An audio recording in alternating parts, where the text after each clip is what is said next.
আলহামদুলিল্লাহ এ পর্যন্ত শহীদ পরিবার ধরেন 250 থেকে 300 এবং এটা প্রতিদিন চালু আছে। আর চিকিৎসার যেটা আমি হিসাব করে বলতে পারবো না, হাজার হাজার। আমাদের সর্বোচ্চ সামর্থ্য অনুযায়ী আমরা চেয়েছি যে একটা মানুষ জীবনের তরে পঙ্গু হয়ে না যাক, কিন্তু হয়ে তো গেছে ইতিমধ্যে। হাত পা কাটা, চোখ হারানো, এই বেদনা কীভাবে এই জাতি ভার সহ্য করবে আল্লাহ ভালো জানে। বিশাল ক্ষতি হয়ে গেছে জাতি, অনেকগুলা জীবন তো নিবেই গেল। আমরা যাচ্ছি, প্রতিদিনই যাচ্ছি, আজকেও যাব। আর শুধু আমি যাই না, আমাদের গোটা সহকর্মীরা এই সারা দেশে যাচ্ছেন আলহামদুলিল্লাহ। আর 1 লক্ষ টাকার যে বিষয়টা বলেছেন, এটা আমাদের প্রাথমিক সহযোগিতা, কিন্তু ক্ষেত্রবিদে সবার জন্য 1 লক্ষ হবে না।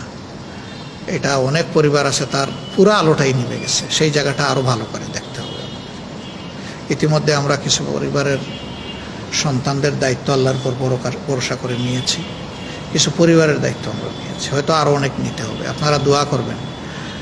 আমরা আমাদের গরিব কর্মীদের পকেটগুলাই আমাদের ব্যাংক, এবং এতেই আল্লাহ বারাকা দিচ্ছেন আলহামদুলিল্লাহ।